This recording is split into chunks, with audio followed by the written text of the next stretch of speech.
भारतीय संस्कृति, कला एवं परंपरा से संबंधित विभिन्न विषयों पर देश के सर्वोत्कृष्ट विद्वानों के व्याख्यान मध्य प्रदेश भोज मुक्त विश्वविद्यालय के द्वारा वीडियो के रूप में तैयार किए जा रहे हैं। हमारे लिए यह अत्यंत हर्ष और गर्व का विषय है कि मध्य प्रदेश के महामहिम राज्यपाल एवं कुलाधिपति महोदय डॉक्टर भाई महावीर के प्रारंभिक संदेश के साथ यह श्रृंखला प्रारंभ होने जा रही है।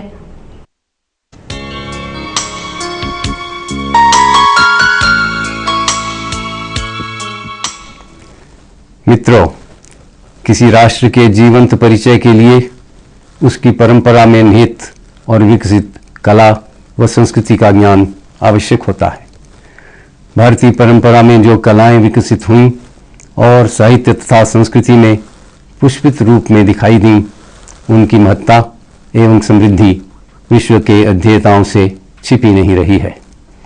यह चिंता का विषय है कि हमारी कला, संस्कृति और परंपराओं की आधारभूत जानकारियों से भी हमारे ही विद्यार्थी भली प्रकार से परिचित नहीं हो पाते। महाविद्यालयों में अध्ययनरत विद्यार्थियों के लिए आधार पाठ्यक्रम के माध्यम से इस कमी को पूरा करने का विचार अवश्य बना था, परंतु गिने चुने पाठ्यक्रमों के छुटपुट प्रयासों से इन विषयों के साथ न्याय कर पाना संभव नहीं है।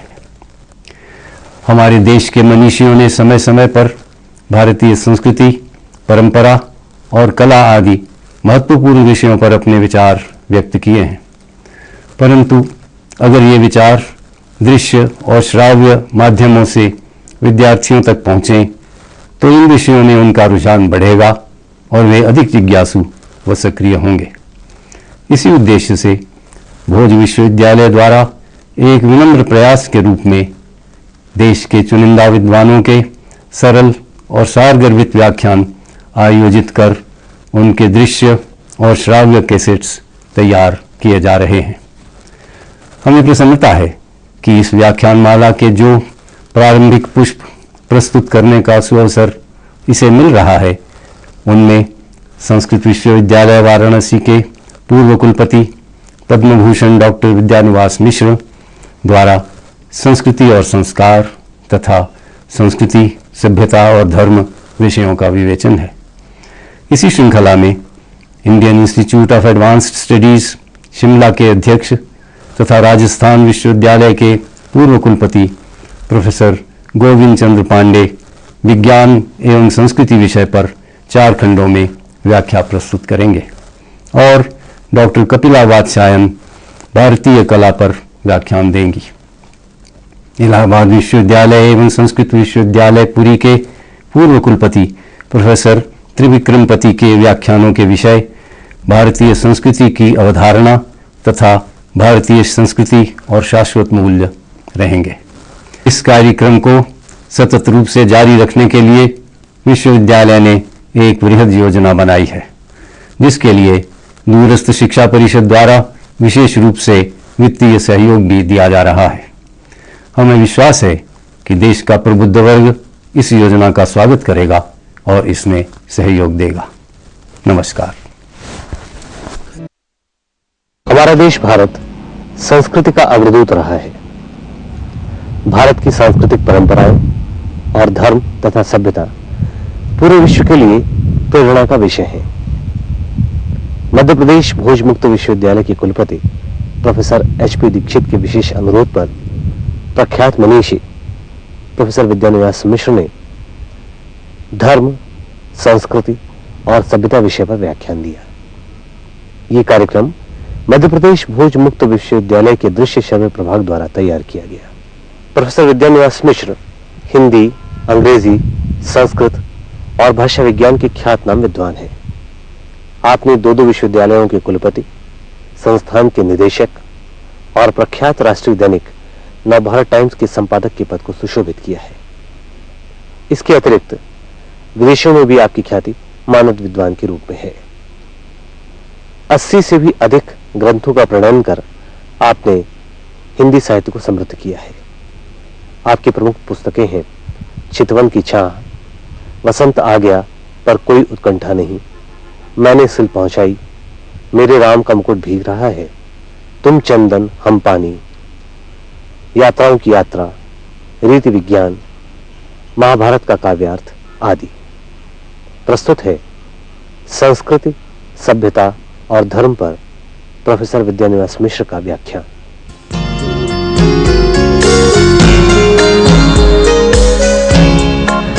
ये संस्कृति और सभ्यता में अंतर बहुत समझाया जाता है। सभ्यता बाहरी चीज है, संस्कृति भीतरी चीज है। सभ्यता बहुत देर स्थायी नहीं होती है, संस्कृति स्थायी होती है। सब जो परिभाषाएं हैं, ये सब भेदों की गणना कोई अर्थ नहीं रखती, क्योंकि इसी आधार पर नहीं टिके हैं। इस संस्कृति में स्थायी होती, स्थायी नाम की चीज क्या होती है? प्रक्रिया कैसे स्थायी होगी? क्रिया कैसे स्थायी? क्रिया तो निरंतर चलेगी, और जो क्रिया इस समय दिख रही है वो कल नहीं दिखेगी, दूसरे क्षण नहीं दिखेगी, तो स्थायी कहाँ है? आना ये चाहिए कि सभ्यता में हमारा ध्यान टिकाऊपन पर नहीं है। सभ्यता में हमारा ध्यान है जबरदस्ती किसी को टिकाने का, एक फैशन को जबरदस्ती चलाने का। तो भीतर की तरफ से नहीं है, दूसरे की देखा देखी है, उसको चलाने का और ये मानने का कि यही सदा चलाया है। तो सभ्यता जिन चीजों पर बहुत ध्यान देती है वो दिखाऊपन की चीजें हैं। वो एक ऐसी संपन्नता है जो संपन्नता मनुष्य की भीतरी आवश्यकता से नहीं आती, बल्कि इस संपन्नता के आने के कारण भीतर का स्वभाव बदल जाता है। आप देखते हैं बहुत से सभ्य देश हैं, बहुत सभ्य देश है जहां के आदमी विश्व का लगभग 40% जितना भी उपादान है, संभार है, जितनी भी सामग्री है उसका भोग कर जाता है। और जो आदमी 40% भोग कर रहा है विश्व का, वो स्वयं विश्व का 1/16 भाग हो। तो अमेरिका हमारा जनसंख्या में 5वां हिस्सा होगा, 1/5 होगा। वो भोग कर रहा है, जाना हमसे कितना बुरा। तो इस उपभोग से अगर सभ्यता का परिमापन होता है कि जीवन में उपभोग क्षमता किसके पास ज्यादा है, तो हम उतने सभ्य नहीं होंगे। लेकिन एक दूसरा पैमाना है संस्कृति का, उससे जब परिमापन होता है कि हम संपन्न होते हैं, कि हम दूसरे को कितना दे सकते हैं, दूसरे के लिए हम कितना स्थान सुरक्षित रखते हैं, दूसरे के लिए हम कितना त्याग करते हैं, दूसरे में अपने को कैसे पाने की कोशिश करते हैं, और किस प्रकार जीवन की सफलता के प्रतिमान के रूप में, उसकी कसौटी के रूप में दूसरे के साथ जुड़ने को मानते हैं, सर्वभूत हित को मानते हैं। केवल मनुष्य के हित को भी नहीं, सर्वभूत समस्त प्राणियों के हित को बात सोचते हैं। और समस्त प्राणियों में केवल वही लोग पदार्थ, वही जीव नहीं है जो सचेत है, अर्धचेत है। वे भी हैं जिनकी चेतना बिल्कुल एकदम से लुप्त है, बहुत क्षीण चेतना होगी। पहाड़ है, नदियां हैं, इनकी चेतना सबसे क्षीण होगी, लेकिन ये भी है। इनके साथ भी मनुष्य का कोई कौटुंबिक संबंध है, इनमें कोई संभावना है मनुष्य को परिवर्तित करने की, मनुष्य को प्रबोधित करने की, मनुष्य को जगाने की। ये जो भाव है, ये समस्त प्राणियों के कल्याण की बात सोचने से आती है।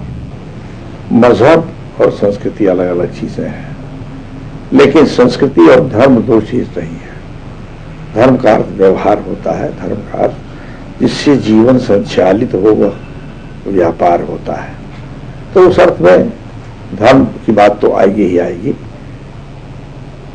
साधारण आदमी जब कहीं अदालत में गवाही न दे रहा हो, उससे पूछिए, सच बताओ तुम ये काम तुम्हें स्वीकार होगा, ये ठीक बात है।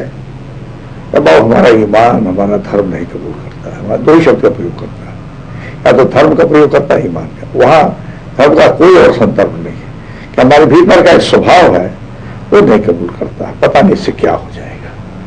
ये जो चिंता है भविष्य की, इसका क्या फल होगा भविष्य में, कितना लोगों को प्रभावित कर, यही धर्म है। अर्थात सबका ध्यान करना यही धर्म है। तो ये जब हम सोचते हैं तो हमें डरना नहीं चाहिए, निसंकोच भाव से कहना चाहिए।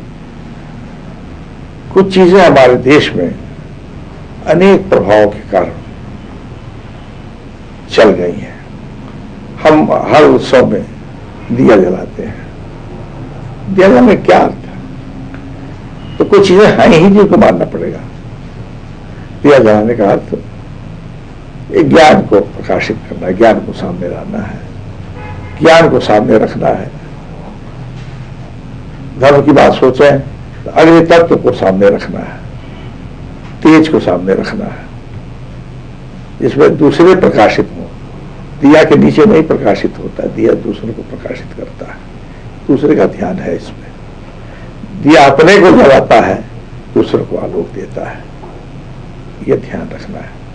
तो एक चीज जो स्वीकृत होती है उसके पीछे कुछ अर्थ होता है और तभी चल जाता है। हम फूल चढ़ाते हैं, फूल चढ़ाने का अर्थ क्या होता है? फूल है आकाश, आकाश है खुलापन, कहीं भी कोई सीमा नहीं है। फूल जब खिलता है तो उसकी कोई सीमा नहीं होती है, पूरे आकाश पर छाने की उसकी तमन्ना होती है। तो इस संस्कृति में जो पुष्प अर्पण होता है, पुष्प का बड़ा महत्व है, दीप का बड़ा महत्व है, धूप का बड़ा महत्व है।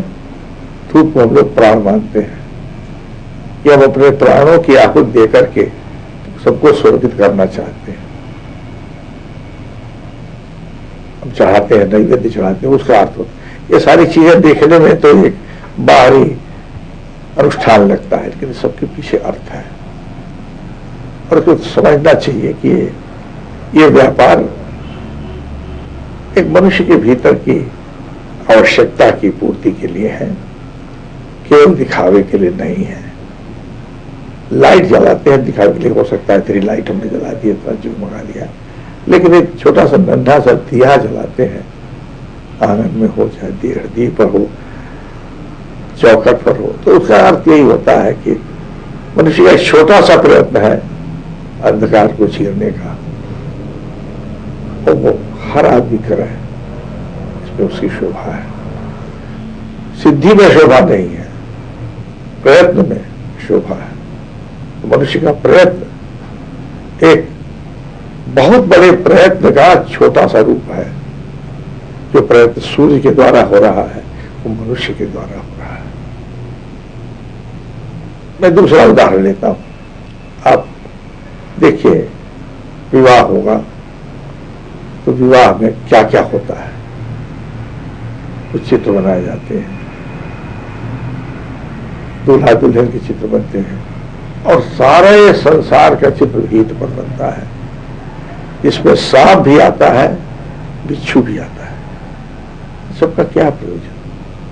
ये बात करके जीवन में तो ये सब है, इन सबको स्थान देना चाहिए। ये जीवन में कांटा है तभी फूल है, सारे विघ्न है तभी सफलता है। लेकिन बिना अगर सफलता मिल गई तो सफलता में कोई स्वाद नहीं होता है। तो जीवन को एक संघर्ष के रूप में देखना उसका अभिप्राय होता है, और उस उत्सव में सबकी शिरकत होना का अभिप्राय रखता है। ये सब लोग उत्सव में शरीक है, पशु है, पक्षी है, वृक्ष है, चंद्रमा है, सूर्य है, तारे हैं, सब हमारे उत्सव में शरीक है। इसमें सब अंकित होंगे, ये सब यहाँ मौजूद है, सबकी मौजूदगी में हो रहा है, तो सब हमारे साथ है। यह भाव मनुष्य को थोड़ा सा बड़ा बनाता है, उसके भीतर जो छुटपन होता है, शुद्धता होती है, उसको दूर करता है। तो अब ये छोटा व्यापार लगता है, ये संस्कृति इसमें व्यंजित हो रही है, एक विशेष प्रकार से रहन इसमें व्यंजित हो रही है। हिंदू हो, मुसलमान हो, कोई भी हो, रात में फूल नहीं तोड़ेगा कि पेड़ सोया हुआ है। वैज्ञानिक भी कहेगा कि पेड़ हाइबरनेशन में है। उसको हाइबरनेशन नाम के पदार्थ का ज्ञान नहीं है। उसको इतना ज्ञान है जैसे हमको नींद में कोई न छेड़ाए, इस पेड़ को भी नहीं छेड़ना चाहिए। उसको छेड़ा जाता है, क्या मेरे भीतर भी कुछ छेड़ा जाता है। इस पेड़ की डाल नहीं काटनी चाहिए। हमारा हाथ काटा जाए तो हमको कैसा लगेगा, और उसी की डाल काटनी चाहिए जिसकी डाल जल्दी आ जाती है। जैसे शीशम की डाल जल्दी आ जाएगी, डाल काटने से शीशम और खड़ा होगा, सीधा होगा, काटो। हर पेड़ की डाल मत काटो। कच्चे फल को मत तोड़ो, पक जाए तो तोड़ो। कच्चे फसल को न काटो। जो काटता है चलाने के लिए काटता है तो पाप करता है, उसको पाप कहा गया है। क्यों? जब उसका समय हो जाए पकने का, उसको झरना है, उसके पहले काट सकते हो, क्योंकि झर रहा है वो, इसके पहले नहीं, समय के पहले नहीं। यहां तक कि जो लोग जंगल में शिकार करते थे उनके लिए भी नियम था कि जब प्रजनन का समय हो तो पशु का शिकार नहीं करना चाहिए, जिससे सृष्टि चलती रहे। उसके पीछे नैतिकता है, एक सृष्टि का एक क्रम चलता रहे, उस क्रम को तोड़ने का हमें अधिकार नहीं है। तो ये सब कहीं कहीं भीतर से आता है, लेकिन इसे किसी विधान में रूपांतरित हो जाता है। उन विधानों को समझना चाहिए। हम मंदिर का अध्ययन करते हैं तो हमारा ध्यान मंदिर की विशालता पर नहीं जाता। विशालता का बोध कैसे होता है? विशालता का बोध होता है, छोटे छोटे शिखर बनते हैं। अर्थात विशालता का बोध होता है छोटे शिखरों को सामने रखने से होता है। मंदिर का शिखर बड़ा ऊंचा है, तो अपने साथ जो चलने वाले लोग हैं, जो हमारी ऊंचाई का निर्माण करते हैं, उनको दिखाना बहुत आवश्यक है। तो अकेले हम थोड़े ऊंचे हैं, कुछ लोग हैं जो हमारी ऊंचाई का भान करा रहे हैं, जो हमारी ओर बढ़ रहे हैं, हमसे कम ऊंचे हैं, लेकिन उनकी ऊंचाई ना हो, छोटी ही क्यों ना हो ऊंचाई, हमारी ऊंचाई का बोध कराती है। तो हमारा बड़प्पन उनका दिया हुआ है, अपना बड़प्पन नहीं है, दूसरों से पाया हुआ बड़प्पन है। इसके ऊपर ध्यान नहीं जाता लोगों का। उसके ऊपर एक कलश रखा हुआ है, उसको बेच करके कुछ चला जाता है। कलश क्या है? अमृत कलश है, न मरने की भावना है, और उसको बेच करके कुछ चला जाए। ट्रांसेंड करने का, अतिक्रमण करने की कोई बात हो तो जीवन तो निरंतर उसी प्रकार की अभिलाषा है। ये सारी चीजें संपूर्ण जीवन के व्यक्ति के लिए हैं, केवल देवता का घर बनाने के लिए नहीं, देवता की उपस्थिति का बोध करने के लिए नहीं है, बल्कि एक विशालता, अनंतता का बोध हम भी करते हैं, छोटे पैमाने पर करते हैं, लेकिन करते हैं, उसी के बोध में सहायक होते हैं। अब चले अपने घरों में फसल काटी जाती है गांव में, तो फसल जब काटी जाती है तो उसके बालियों के गुच्छे आंगन में चारों ओर टांग दिए जाते हैं। ये चिड़िया है, इसको चुग है, उनका भी हिस्सा है, खेती में उनका एक हिस्सा होता है। चिड़िया है, चिड़ियों को न्योतना, अरे संसार की खुशी को अपने आंगन में लाना, ये उसका अभिप्राय है। और सुंदर उसका तोरण बना रहता है। ये घरों में तोरण बनाया जाता है हरी पत्तियों का, एक भीतर की उल्लास की, भीतर की हरियाली का बोध कराने के लिए। जिस घर में प्रवेश कर रहे हो उस घर में प्रकृति आ गई है, और कहीं प्रकृति शीर्ष पर है, सिर पर है, उसको भूलो मत। उसी के कारण उत्सव होता है। अगर वो न शरीक हो तो उत्सव नहीं होता। तो ये सब चीजों पर ध्यान हमारा जब जाता है, इसके अर्थ पर जाता है, तो हम अपनी संस्कृति को कुछ कुछ समझते हैं, पूरी तरह नहीं समझते, कुछ कुछ समझते हैं। और जितना समझते हैं उससे हम एक नई ऊर्जा पाते हैं, नई शक्ति पाते हैं। संस्कृति का ही श्रृंगार की बात, आपसी चर्चा की बात नहीं है। वह जीने के नए नए ढंग तलाशने की बात है, और जो ढंग हमें दिए गए हैं उनका अर्थ समझने की बात। अर्थ समझते हैं तो हमको सब कुछ समंजस लगता है, अच्छा लगता है, भला लगता है। जैसे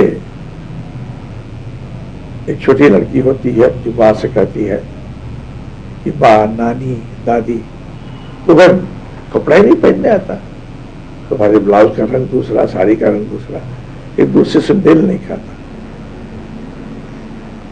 उसकी नजर है, छोटी बालिका है, उसकी नजर है कि मेल नहीं खाता। मेल खाना ही संस्कृति का एक भीतरी ध्यान है कि मेल खाए, आदमी के जीवन में सामंजस्य हो, दूसरे के साथ जुड़ाव, संवाद हो। इन सब तथ्यों को, इन सब विचारों को जब माला के रूप में और इन सब पदार्थों को माला के रूप में गूंथते हैं तो इस संस्कृति की माला बनती है। माला की रचना में किसी एक का योगदान नहीं होता, कोई एक हाथ नहीं होता, अनेक हाथ होते हैं, अनेक पदार्थ होते हैं, अनेक प्रकार की सामग्री होते हैं, अनेक सहायक होते हैं, और किसके गले में माला पड़ती है उसकी एक विशेष पहचान होती है। किसके गले में माला डाली जाए? युधिष्ठिर ने यज्ञ किया तो यह सबसे पहले पूजा किसकी हो? अग्र पूजा किसकी हो? अग्र पुरुष कौन हो? तो भीष्म ने कृष्ण का प्रस्ताव किया और उसका आधार बनाया कि इसलिए हो कि ये इनके पास मुकुट नहीं, राजा नहीं, इनके पास वैभव और अलंकार के नाम पर मोर का पंख है, और बांस की बांसुरी है, सोने की बांसुरी भी नहीं है। यही इनकी शोभा है। ये गौओं की सेवा कर सकते हैं, घोड़ों की सेवा कर सकते हैं, यज्ञ में जूठन बटोरने का काम कर सकते हैं। तो जो व्यक्ति अपने बड़प्पन को ताक पर रख करके सबके साथ जुड़ने के लिए सब कर सकता हो, वही अग्र पुरुष होगा। यह माला उसी के गले में पड़ती है जो ऐसा अग्र पुरुष प्रत्येक युग में संस्कृति पर। महात्मा गांधी नंगे फकीर के गले में माला पड़ती है। दूसरा कोई उस माला का अधिकारी शताब्दी में नहीं हुआ, जिसने सारा जीवन बहुत से विसर्जित करने वाले हुए, लेकिन अग्र पुरुष के रूप में आज भी वही है, और शायद आने वाली सहस्राब्दी में भी वही होंगे। तो संस्कृति की पहचान इस प्रकार के मूल्यांकन में होती है, और उस मूल्यांकन का अभ्यास इन विभिन्न व्यापारों से होता है। यही संस्कृत की सबसे प्रमाणभूत पहचान है।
है।